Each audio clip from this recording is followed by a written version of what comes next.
You know that feeling when you close Discord after a long night of talking, and instead of feeling connected, you just, stare at your screen for a second? Not sad exactly, not angry, just hollow in a way you can't explain, like you gave something away and forgot to keep some for yourself.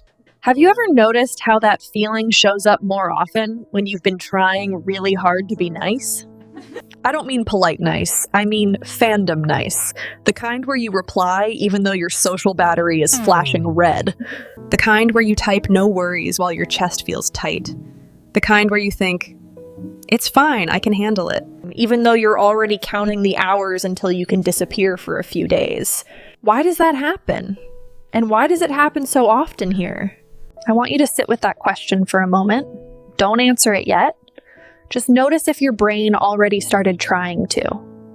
Because if you're anything like me, you already know this feeling way too well. You probably know the version of yourself I'm talking about. It's the one that shows up in servers and group chats and DMs as the chill one, the easy one, the one people say is safe. You don't cause drama, you don't snap, you don't make things awkward, you smooth things over, you laugh it off, you stay kind. And somewhere along the way, that version of you became the default. Have you ever stopped to ask yourself when that happened?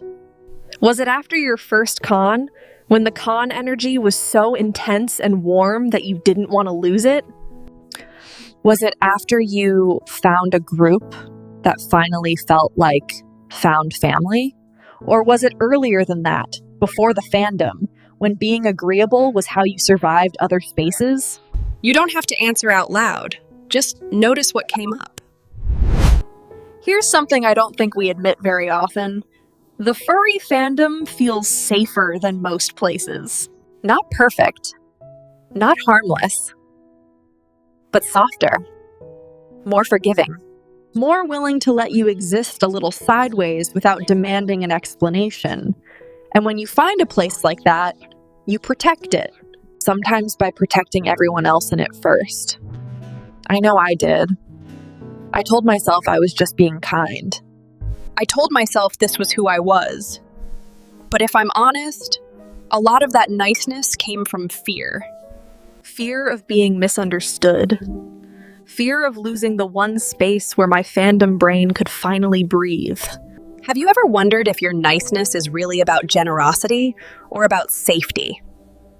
That's an uncomfortable question. You don't have to like it. I didn't. Let me tell you something that made it click for me. I realized I was more careful with my words in furry spaces than anywhere else. Not less. More. I thought that was respect. And part of it was, but part of it was also me constantly monitoring myself. Am I replying fast enough? Am I being warm enough? Did that message sound cold? Did I accidentally disappoint someone? That mental noise never shuts up, does it? And the wild part is, from the outside, you look fine. You look friendly. You look engaged. No one sees the micro decisions happening in your head every time you interact.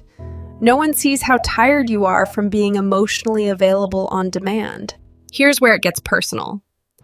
Have you ever felt more honest as your sona than as yourself? Not in a cringe way. In a quiet way. Like it's easier to express affection, confidence, softness, or boundaries when you're slightly removed. When there's fur between you and the world. When you're in character, but somehow more you. Why do you think that is?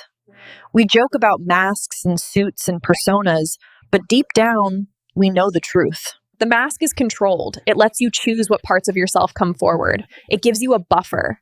And that buffer makes honesty feel survivable. So when people say, just be yourself, it lands weird, doesn't it? Because which self are they talking about? The one that learned to be agreeable to stay safe? Or the one that finally felt seen through a sona? And if the sona feels more real, what does that say about how much space the real you has been given?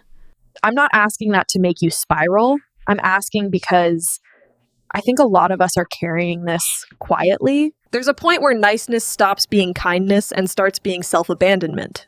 The tricky part is that the fandom rewards the early stages of that.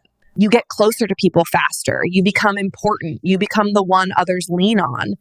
And that feels good until it doesn't. Have you noticed how burnout in the fandom doesn't usually look dramatic? It looks like slow replies, like lurking instead of talking. Like logging in, scrolling for a minute, then logging out again. It looks like loving your friends but not having the energy to show it. It looks like guilt for needing space, mixed with resentment for never taking it sooner. And then comes the disappearing act. Not because you stopped caring, but because caring without limits finally caught up to you. Here's the uncomfortable truth I avoided for a long time. Being the nice one gave me an identity. And losing that identity felt scarier than being tired. If I wasn't the supportive one, who was I? If I stopped replying, would people still want me around? If I set boundaries, would the warmth disappear? Have you ever stayed quiet about your own needs because you didn't want to disturb the vibe? Yeah, me too. This is where it gets even more complicated, because the fandom really does give us something real. Late night chats where you don't have to explain yourself. That moment at a con when you realize you're surrounded by people who just get it. The shared silence, the shared humor, the relief of not performing normalcy. That stuff matters. It's not fake. It's not silly. It's not just online. So when someone says, just log off or just take a break, it feels dismissive.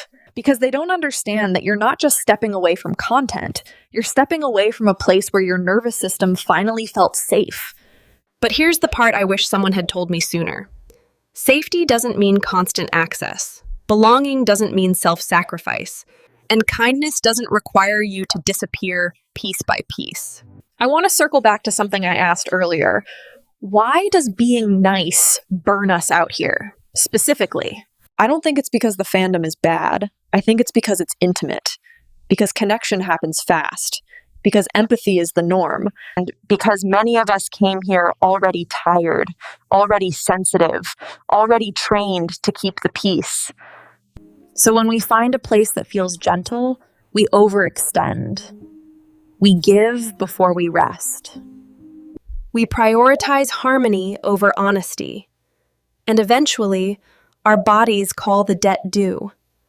If you've ever logged off and thought, I love these people, but I can't do this anymore, that doesn't make you ungrateful. It makes you human. Let me ask you something, and really think about it before you move on. If you stopped being nice for a while, would everything fall apart, or would the right connections stay? That question scared me when I first asked it, but it also felt like relief. You don't need to become colder. You don't need to disappear forever. You don't need to stop caring. You just need to stop confusing care with constant availability. And maybe, just maybe, the fandom doesn't need you to be nice all the time. Maybe it needs you to be real enough to stay. So I'll leave you with this. The next time you feel that quiet exhaustion creeping in, the next time you type, it's fine when it's not, pause.